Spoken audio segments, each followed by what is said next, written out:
And what would you say kind of sets your company apart from, the other property management options that owners have out there? I think it's primarily two things. Number one is customer service. We love all of our customers. We have live answering of our telephone during our business hours. We really care about each individual that we're working with, advising our owners, good customer service to our residents. The second thing that really sets us apart is we really understand property management. Our staff is very well trained. We take a lot of our training through the Minnesota Multi-Housing Association. We go to different seminars.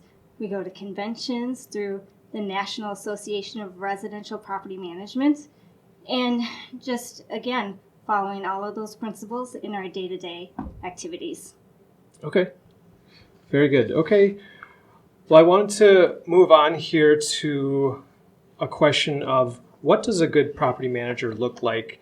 And, when I think about managing properties as somebody has managed for other people in the past, and now I manage a couple of my own, to a certain extent, anybody could be a property manager or could learn how to be a property manager.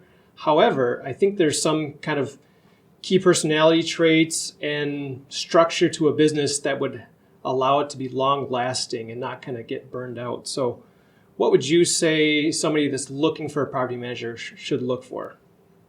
I think it's a couple of different things. Number one, I think that, a property manager, we're wearing a lot of different hats. We're representing the owner.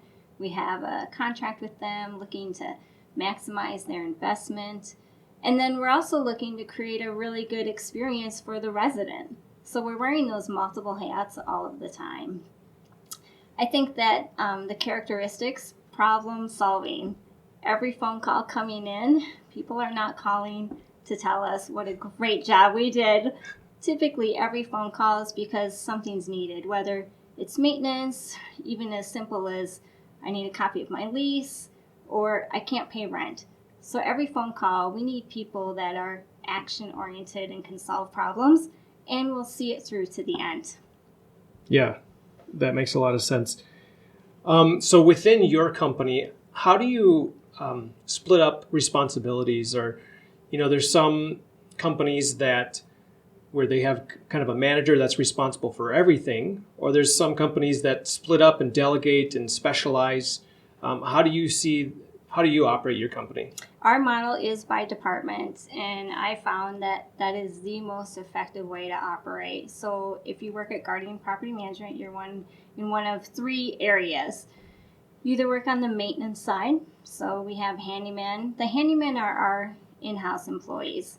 In fact, when I first bought the company in 2004, I was using independent contractors, and I was spending all of my time chasing them around for their insurance, or I would need them to go to an emergency, and they had another job. So after about 18 months of doing that, we brought our handyman in-house.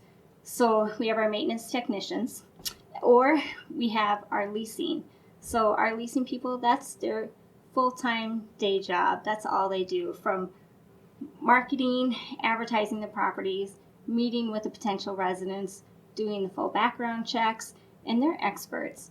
They know exactly where things should be valued, what rents should be at. So again, we want to maximize the income, but we want to minimize vacancy. So there's a sweet spot there. Right. Or the third department at Guardian is administrative. So we have a professional rent collector on staff. We have people that do the lease enforcement. And it just works well to have those categories separated out.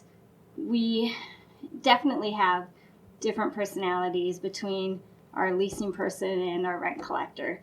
And that's really where our good customer service also ties right in, having the right person in the right seat.